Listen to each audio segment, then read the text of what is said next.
What is up, everyone? Chris Manning here from the Locked On Cavs podcast. On today's show, segment 1, we're going to answer a question about Collin Sexton. Segment 2, we're going to answer another question about Collin Sexton. In segment 3, we're going to answer a third question about Collin Sexton. I think you get the gist of the episode from that little tease there. That's all coming up today on Locked On Cavs. All right. The music you heard on the way in, at least in radio form, was from our friends at Astro Radio. Check them out on Spotify or Apple Music. I'm Chris Manning, covering the Cavs at a place like Diamond Up Rocks and SB Nation for the Sword. My co-host, Evan Dammerl, who, if you're watching on YouTube, is making a weird face right now. Is it Facebook? I'm learning about pamplemousse. Go ahead.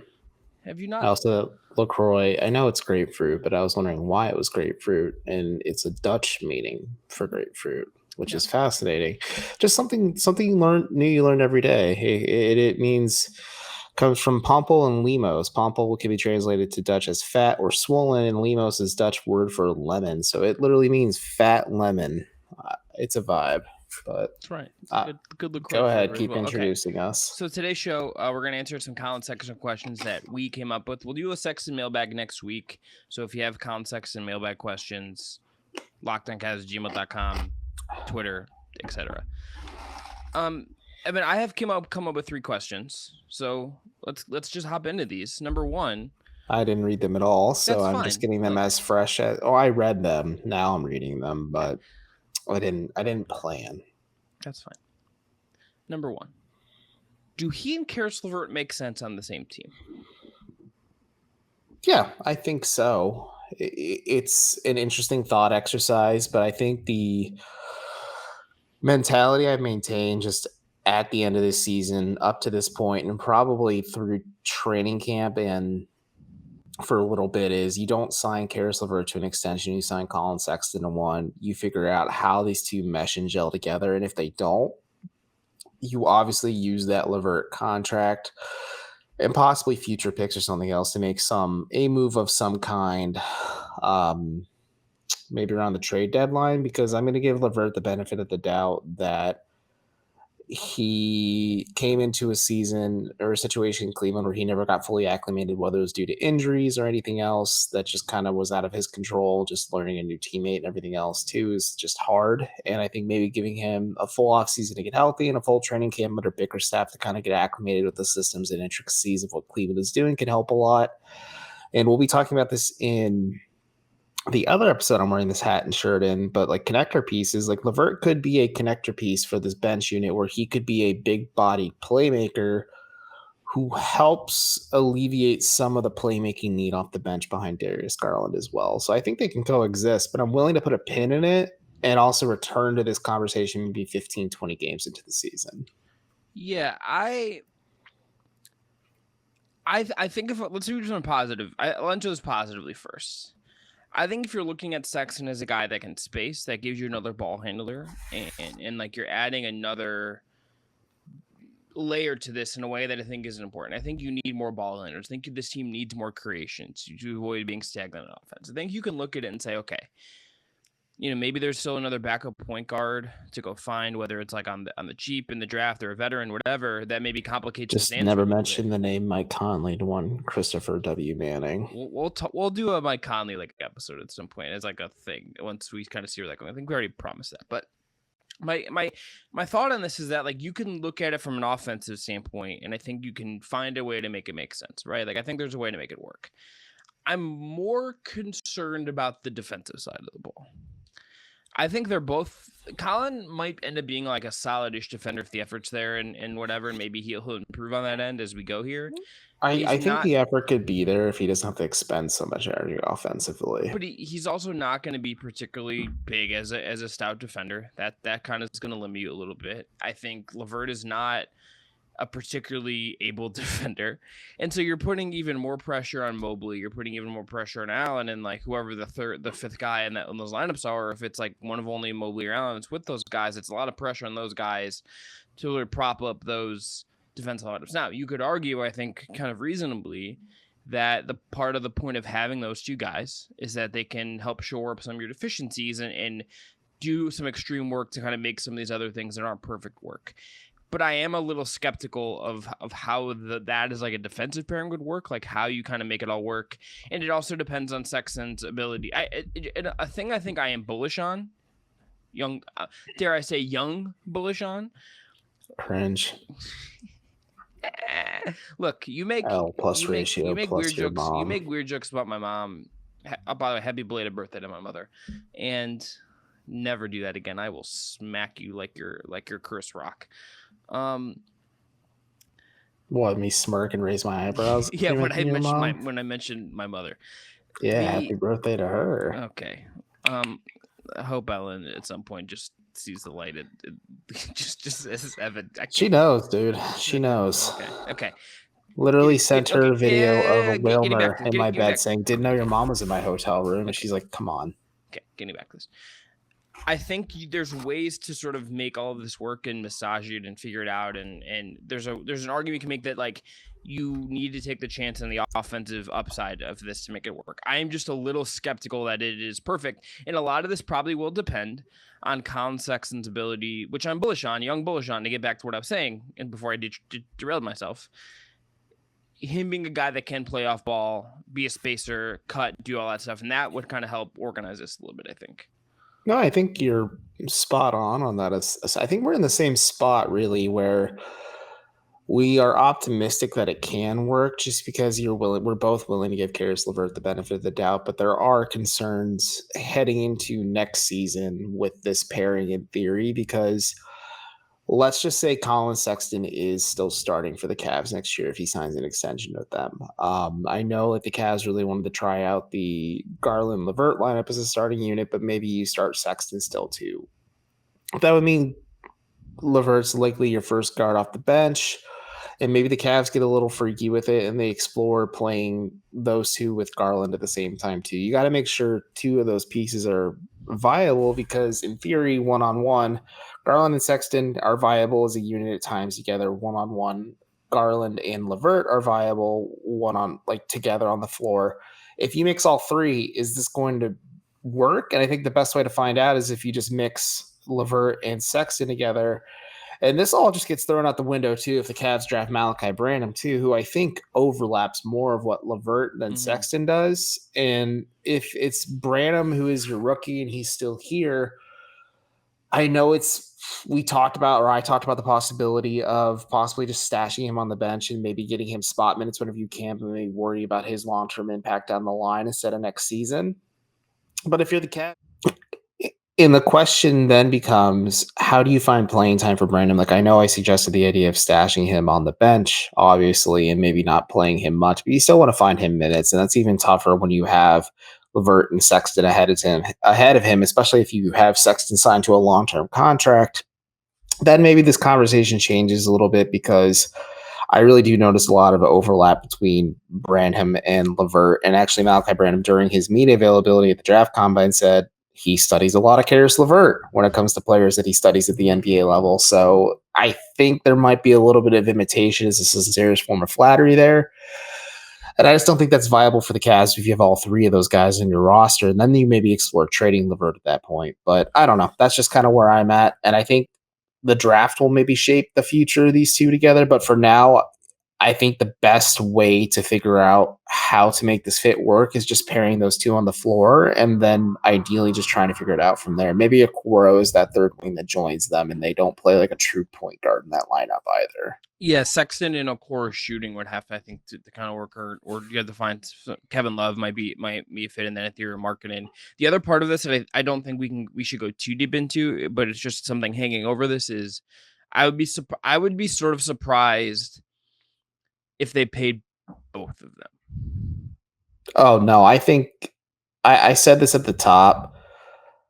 You assign Sexton to an extension just because you have to, because of his restricted free agency. Bobby Marks noted that LeVert can't be signed like a proper, an unrestricted extension until like August 8th, which is pretty damn close to training camp at that point. I just don't think Caris LeVert has shown you enough if you're the Cavs to comfortably say, okay, let's sign this guy to an extension despite the assets you gave up for him. And you wait and see and take a cautious approach, because if this also just still isn't working, he becomes a trade asset pretty quickly, because I think he's making $18 million, I want to say. And that's on an expiring contract. That's a pretty movable asset. If you attach draft picks to that, maybe you can make a tangible upgrade. But you extend Sexton, and then you continue to evaluate Levert. Yeah, I think that's right. Okay, after the break, we are gonna dive in to some more on Collin Sexton, some more questions about the Cleveland Cavaliers. At least for now, the Cleveland Cavaliers guard. But first, Evan, you're gonna tell everyone about Athletic Greens. Sure thing, man. Today's episode of Locked On Cavs is brought to you by Athletic Greens, a product I use literally every day.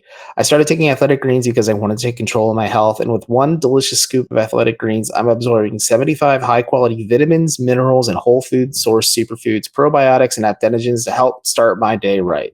This special blend of ingredients supports your gut health, your nervous system, your immune system, your energy, recovery, focus, and aging.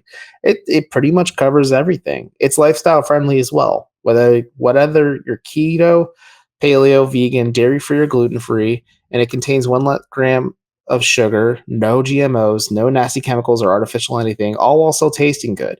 It also supports better sleep quality and recovery, mental clarity, and alertness. It costs you less than $3 a day, and if you're investing in health, that means it's cheaper than your cold brew habit, so it's even better. It's cheaper than getting all the different supplements yourself. You're investing in an all-in-one nutritional insurance by trusted leading health experts such as Tim Ferriss and Michael Gervais.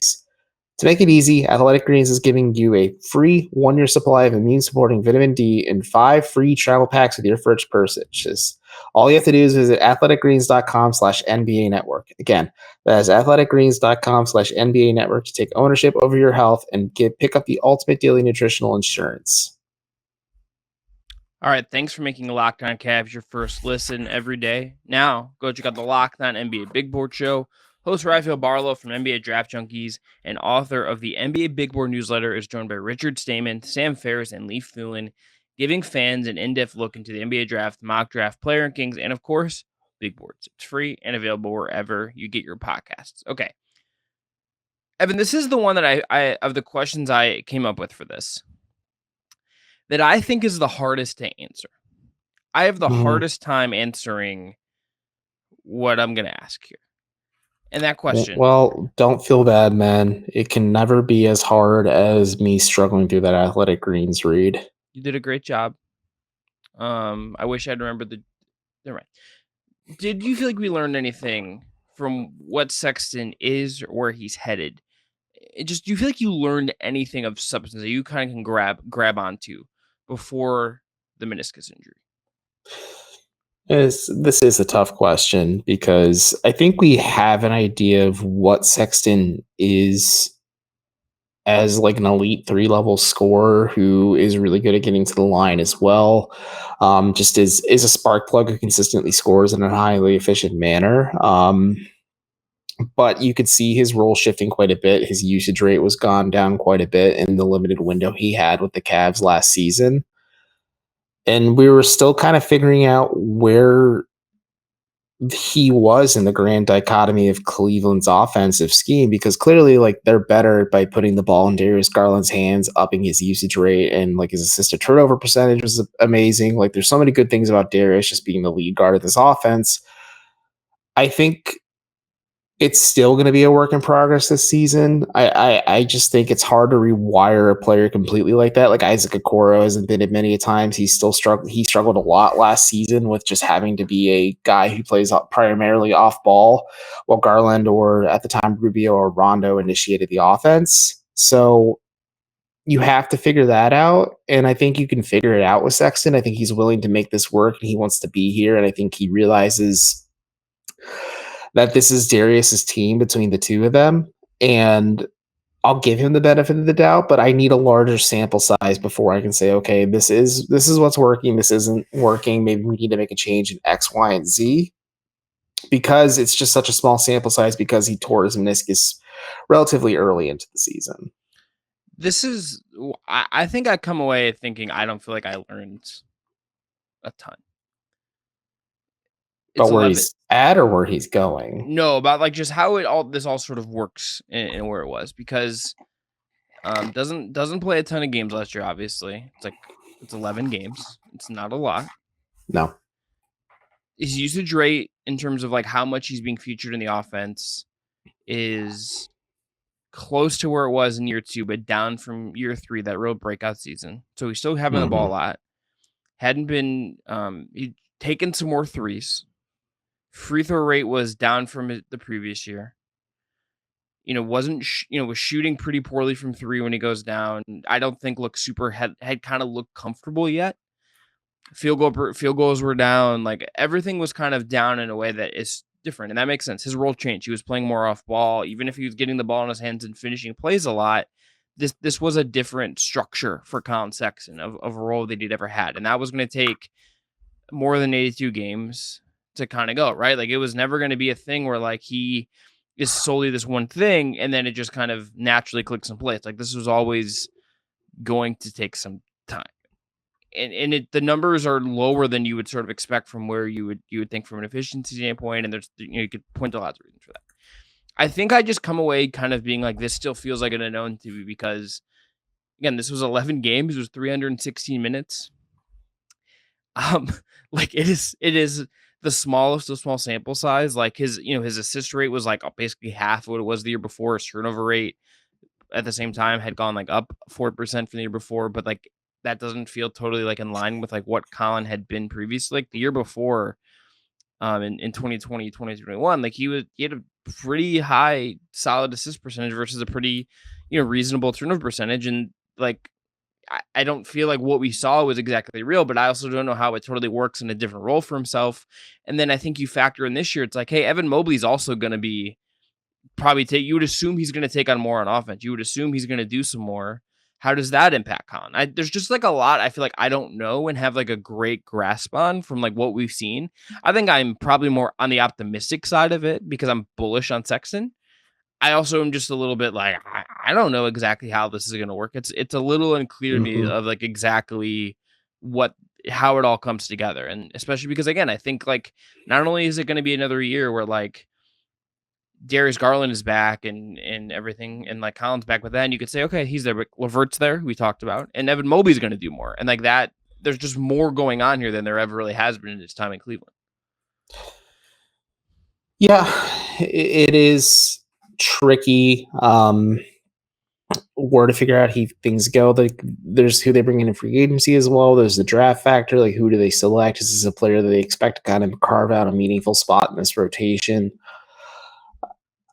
I wonder if there's different ways and maybe more creative ways that the Cavs could get Sexton involved offensively. I think if his playmaking chops are a little more refined than they were before he went down, or even up to that point leading up to when he went down, you can maybe make him more of like the lead guard who initiates the offense off the bench, and he shares playmaking responsibilities and duties with Karis LeVert. Like ideally, I think that's what you want. And then maybe you sprinkle in like a veteran guard just to be the stopgap as well, just in case things kind of go awry. So you can take a little bit of, not a little bit, but a lot of offensive pressure off Darius Garland. But it's tricky because I agree with you that 11 games is too small of a sample size, and it wasn't like a dramatic shift because there were times he's played off ball all throughout his career at this point, but it was a big enough shift for Sexton where he looked off as a player at times, where he just wasn't scoring at the same rate that he usually was, especially on the same volume that he usually does, because things have changed. And I think the Cavs have found a lot of things that work. And like you said, they want to empower Evan Mobley because he is going to be their franchise cornerstone and the guy for them going forward. You want to empower him and continue making him better as he levels up as a player offensively.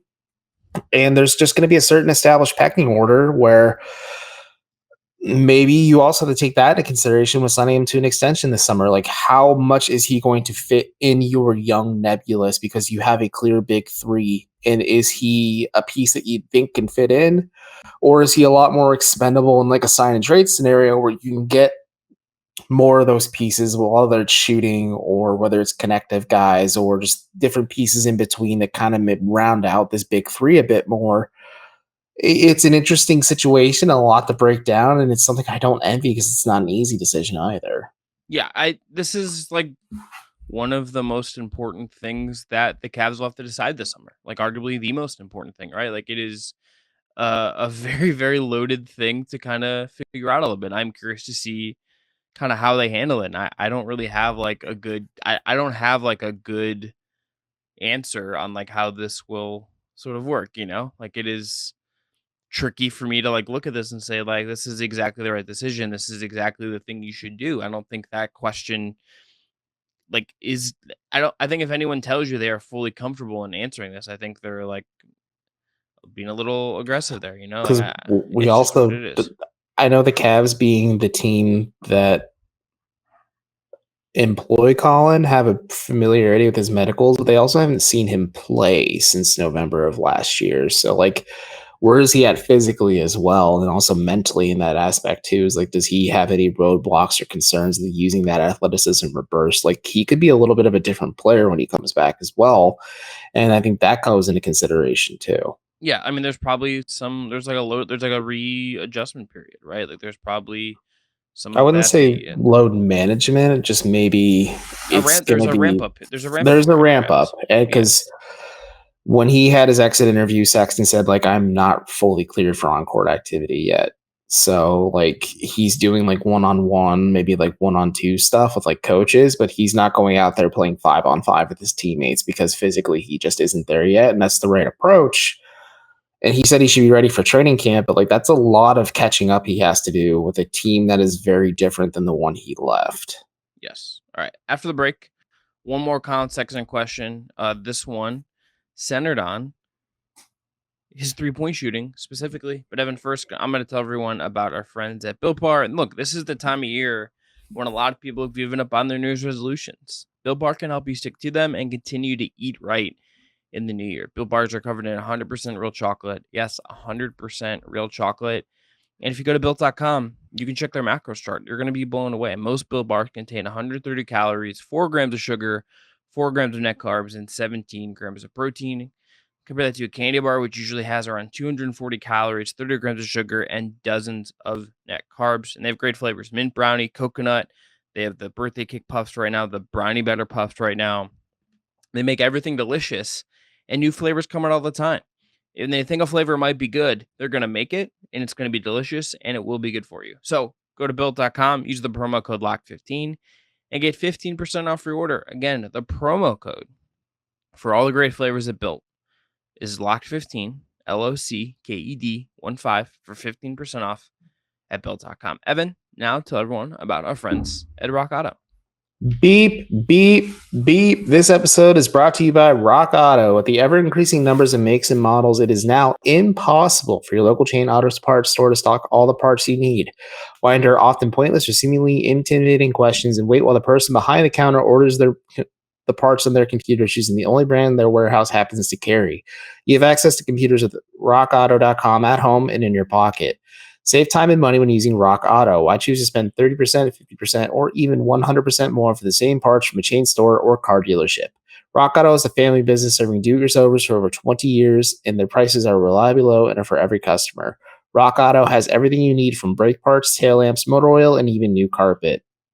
So if you're interested, go to rockauto.com right now and see all the parts available on your car or truck. Right, Locked On, and they're How Did You Hear About Us box to know that we sent you. Amazing selection, reliably low prices, all the parts your car will ever need. Check them out today at rockauto.com. Chris, if you're editing on audio, do like a as I'm driving off into the third segment. Not doing that. You just did it with your voice, so that's it. All right, last question here on today's show. Is Collin Sexton / can he be the guy that provides some or a large majority of the 3-point boost the Cavs need? I think we would argue that even if the Cavs, 3-point rate isn't like super, super low or anything like that, this is a guy this is a team that needs a little juice behind the 3-point line, I think, to stretch things out, to kind of make things work a little better. So if you're saying, okay, Collin Sexton, by virtue of him being out this year, we'll resign him to whatever contract it's going to be. He's back next year. He's part of our solution to fix this issue. Do you believe that is something we should expect from Collin? So I was thinking a little bit about where he's at and where he's going, and also ways maybe the Cavs could utilize him a little differently.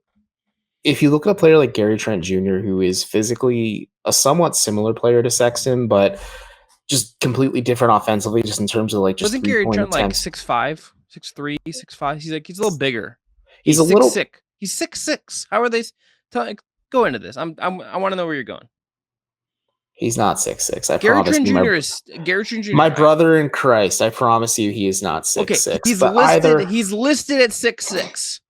he is considered a smaller guard in a smaller backcourt with Fred VanVleet. Can I please continue? Yeah, go ahead. Gary Trent Jr.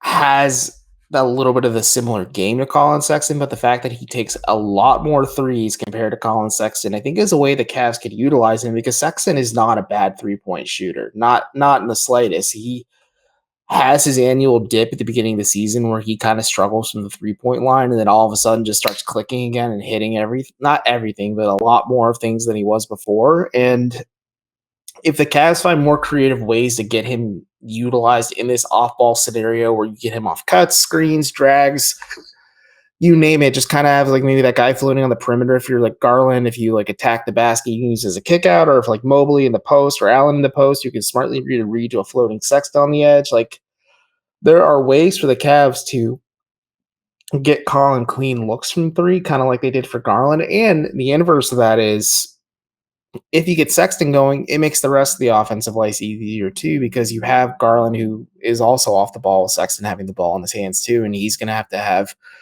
some defensive pressure relieved off him, because if Sexton's hitting, it just makes life a lot easier for everyone. And I just think there's ways that the Cavs can do it. Sexton, I think, as a shooter, I think the key is like, can you bump his turn? Can you get him to turn his volume up? Like, can you take it where it's at and say, Collin, we just want you to do this more, because he's been a pretty, like, in terms of frequency, like a pretty relatively low for his position 3-point guy through his career so That's far. what I'm saying. Like, if you just tell him like, hey, you need to up the ante a little bit, it makes it easier. But is that a thing that he, like, how do you coax it out of him is the question. Like, how do you coax that out of him? How do you design the sets? Like, these are questions I think you're asking, and I think are correct. And I think if you're the Cavs, it's like, okay, like, what is, if Sexton's DNA is, we don't want to change his DNA fully, right? But there are some tweaks here that can be made. I think figuring out how you can reasonably make those is kind of key, because I think like the threat, him being as a threat or 3-pointer, opens up stuff at the rim for him. It opens up, potential. He's got a decent like pull up, like mid-range shot that I think you can be okay with him taking at times. Like, that is something you can roll with. He's also like, I maintain that his most underrated offensive skill is as a cutter, because he's so fast that he can beat guys and make a play and get in their lane and either make a pass or get a bucket. Like, he is skilled enough to do that stuff. I wonder how you could coax out of him, because I don't think he's a guy that like you're going to run off screens. That doesn't strike me as like a thing you're going to do with him. You're not going to like put him through a couple screens, have him navigate those and pop out for 3. Is he going to stand off to the side and space that way and make a play from there? Or is he going to be more pull up threes where like he's taking them out of like a spread pick and roll? I think how they would kind of force this issue, I think is the question for me, right? Like, I think it's possible.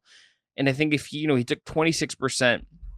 So before he goes down, okay, let's maybe a better season is his breakout season, his real breakout season in his third NBA season, 2020, 2021, took 22% of his threes. 22% of his shots were 3-pointers in that season, 19 non-corner threes, which makes sense. Like, the vast majority of his 3-pointers are going to be non-corner threes. By comparison, Darius Garland took 36% of his shots last year from 3. Both of them are below league average for their position, but Darius is like inching close to like that 50th percentile. Collin's like down here. So how do you, I think how they would coax that out of Collin as a guy who is more comfortable with the ball in his hands would be an interesting question. I think that's like a fun thing, that if they're going to do that, like how you could coax it out of him to kind of, he's like, Collin, we need you to take more of these. Like, that has to help you. Yeah, I don't know how to do it either, because you're completely rewiring a player in his game at that point, where he is someone who uses athleticism and aggressiveness to put pressure at the basket. Like you said, he's really good off cuts. He's really good. Something you smartly pointed out in an article, and something you see in his next step offensively is just him getting to the line more frequently. But I wonder if maybe the knee surgery and the recovery makes him a little more reliant on that shot, where the Cavs get him easier looks off the ball to kind of get him more comfortable within his legs underneath him on the floor, because he's going to have 9-10 months off of playing actual like full contact physical basketball. And there's going to be a bit of a learning curve to help him feel comfortable again. And if you're the Cavs, you want to make it the easiest way possible. And it's also just, I think it's just worth noting, it's not like Sexton hasn't had the opportunity to do some of this stuff. You know what I mean? Like, it's not like he hasn't, like, this is a guy that hasn't had, like, the opportunity to get a lot of shots up and do this stuff. Like, it is, like, 3 years and change of a career where he's had the ball in his hands a lot, where the 3-point thing has, like, improved and it's come a long way, but it's not, like, a high volume part of his game. And I think if that change, like, the fact that we're going into year 5 of Collin Sexton is, like, kind of wild when we, like, really sit down and, like, kind of process just, like, that fact to me. Like, that makes me feel, I already feel older every single day of my life. That makes me feel, like, even more old, that it's, like, year 5 of Collin Sexton and all this stuff. Like, Darius Garland's year 5, like, this is weird to me. But, like, it's not like this is a guy that hasn't had the chance to, like, take these shots, I guess. Like, and it's not what he's sort of looked for. And I think how that evolves in year 5, like, if that flips in some way, that would be, like, a really interesting development. Or if, like, maybe it flips early in the season and then, like, is it real? Like, what is it about season? This is getting me more excited to, like, I kind of still, like, I need a couple months to, like, really, like, get the energy levels back up a little bit. But, like, this makes me excited to get to, like, preseason, honestly. Like, this is the kind of thing that makes me like, okay, like, I want to see this. I want to see what this looks like. Yeah, I want to see, like, how long, like, I don't know. There's a lot of questions I have before I can get to that point. Just like, yes, I'm excited to see Collin Sexton out there because at times he was worth the price of admission for a Cavs team that was really in the doldrums of the rebuilds. And he was the most exciting player out there just because he's such an athletic freak who has so many offensive gifts that you'd like to watch them see them be fully utilized and just put on full display like that. But I will have my reservations. I need to see him play, and I also just need a larger sample size. But I think that makes me excited as well and kind of juices me up a little bit because there's a lot of things Collin could do. Is just maybe not like a connector piece, as we're going to talk about in the following episode and to wrap up this week, but he can be a player that unlocks quite a few things for the Cavs offensively. And like they really do need a player like that, especially when you see the offense bogged down like it did at times, especially down the stretch of the season. I said especially a lot there, but it's true. Yeah, it's okay. I mean, Sexton, I think, pretty clearly provides juice that is needed. I think how that juice is squeezed, Mm-hmm. Evan, and the last thing, as far as juice goes, are you into pulp or you want a no pulp juice? I don't dislike a little pulp. If it's like too much, it's a little gross, obviously, but like a little pulp isn't offensive to me. If it's like fresh squeezed juice and it just happens to be there, yeah. Yeah, I'm not going out of my way to buy pulp at the store, I guess is my point. Can you buy pulp like in a container? I mean, you can buy like orange juice with pulp in it. Oh yes, of course. I wouldn't do that. I wouldn't. You're like Chris is like some like sicko who goes to like some farmer's market who's just like, give me your finest tub of pulp, and you just sit at home and just like pour it in. You just take like a spoonful of it and smash it into your cup every time at the end of the day. You know me, man. Chris's dessert before he goes to bed is a nice ice cold glass of OJ. Bro, that would be some sicko stuff there. All right, we'll be back tomorrow after brushing his teeth. Real extremely sicko stuff then. Just hey kids, like the taste of battery acid? Go ahead and do that. Yeah. Ugh. All right. Tomorrow we'll be back. We're gonna talk about kinds of players the Cavs need to look at this offseason. I think this will be a primarily draft focused thing, but we're gonna talk about some free agency stuff as well, because that I think plays a part in how we can solve these questions.